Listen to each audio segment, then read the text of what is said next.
જો આજે આપણે કટોરીવાળા બ્લાઉઝનો ફરમો બનાવવાનો છે. રેડીમેડ ફરમા મળે છે બધે, પણ દરેકનું બોડી મેજરમેન્ટ, બોડી પ્રોફાઇલ અલગ અલગ હોય છે. જેથી કરીને આપણે કોઈનું બોડીનું મેજરમેન્ટ લઈને ફરમો બનાવશું તો પરફેક્ટ ફરમો આવશે.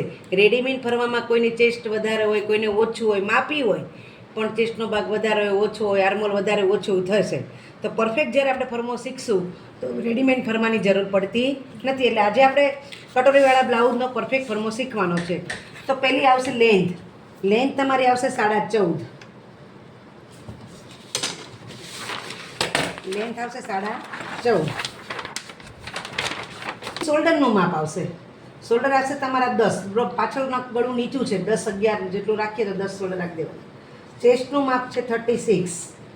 વેસ્ટનું માપ છે 32. સ્લીવ લંબાઈ છે તમારી, સ્લીવ લેન્થ છે તમારી 11 અને સ્લીવ બોટમ છે તમારી 5.5. બરાબર. આ સિવાય તમારે જોશે બોડી મેજરમેન્ટમાં ફ્રન્ટ નેક. ફ્રન્ટ નેક તમારું 6.5 આવશે અને બેક નેક આવશે તમારું 10. એ સિવાય તમારે ઉપરના આજે ઉપરના આર્મોલનું માપ હોય, ઉપરની મોળીનું માપ છે, સ્લીવ ઉપરની એ અને આર્મોલ, એક આર્મોલનું માપ જોશે તમારે 16 છે. બરાબર. અને ઉપરની મોળી લીધી હોય તો ઠીક, ન લીધી હોય તો થઈ શકે. ઉપરની મોળી છે તમારી 6.5. બરાબર. એટલે સ્લીવ બોટમ અપર એનું 6.5 એટલે 6.75. ટેસ્ટ બે માપ લેવાના. એટલે એક છે આ અને એક આવશે 38 આવતી હશે. અપરની 36 અને બ્રેસ્ટની 38. એટલે તમારે ચેસ્ટના બે માપ લેવા પડશે. વેસ્ટનું માપ લેવું પડશે, સ્લીવ લેન્થ લેવી પડશે, સ્લીવ બોટમ લેવી પડશે, સ્લીવની ઉપરનો બોટમ લેવી પડશે, આર્મોલનું માપ લેવું પડશે, મોસ્ટ એમપી આર્મોલ.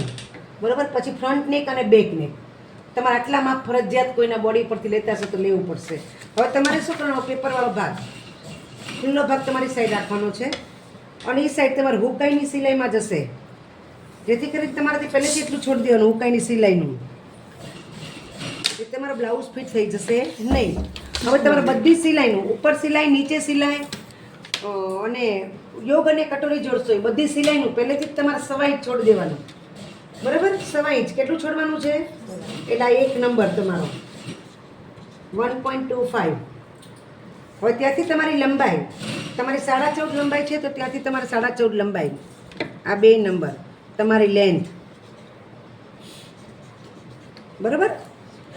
હવે ત્યાંથી તમારે આમ લાઈન કરી નાખવાની. ત્યાં આવશે તમારું શોલ્ડરનું માપ. શોલ્ડર કેટલા છે આપણા? 10 ના અડધા 5. આ 3 નંબર શોલ્ડર. હવે તમારે આ નીચે આર્મોલ ઉતારવા પડે. સ્લીવની જે લાઈન હોય મૂંડો એને આપણે આર્મોલ કહીએ, આપણે ડાયનો ઢાળ. તો એ કેટલો ઉતારવો? મોળી બરાબર ઉતારવાનો, પણ યાદ રાખવાનો 5 થી ઓછો નહીં, 5.5 થી વધારે નહીં. ક્યારે? બેક સાઈડનું ગળું નીચું હોય ત્યારે. એટલે આપણે આમાં 5.5 લખાય તો 5.5 લઈ લેવાના છે. આ 4 નંબર. બરાબર. ખ્યાલ આવી ગયો? 5.5 ત્યાં લાઈન કરી નાખવાની છે. હવે તમારે આ લાઈન ઉપર ચેસ્ટનું માપ આવશે. ચેસ્ટ આપણે ઉપરની ચેસ્ટ લેવાની, અપર ચેસ્ટ 36, એના 4 ભાગ કરવાના છે 9. બરાબર. 1/4 કરી નાખવાના, એમાં પ્લસ 1 ઇંચ સિલાઈ. ખ્યાલ આવી ગયો? એટલે આ આવશે તમારો. આ પછી સ્ટ્રેટ લાઈન. જો તમે શોલ્ડર મોટા રાખો તો ક્રોસ આપજો, પણ જ્યારે શોલ્ડર નાના હોય ત્યારે આ ક્રોસની જરૂર નથી. ત્યારે આ સીધી લાઈન આપવાની છે. આ લાઈન શું કરવાની છે? સીધી જ લાઈન કરજો. બરાબર. આ લાઈન સીધી. પછી આ 6 નંબર આવશે તમારા ચેસ્ટનો ચોથો ભાગ +1.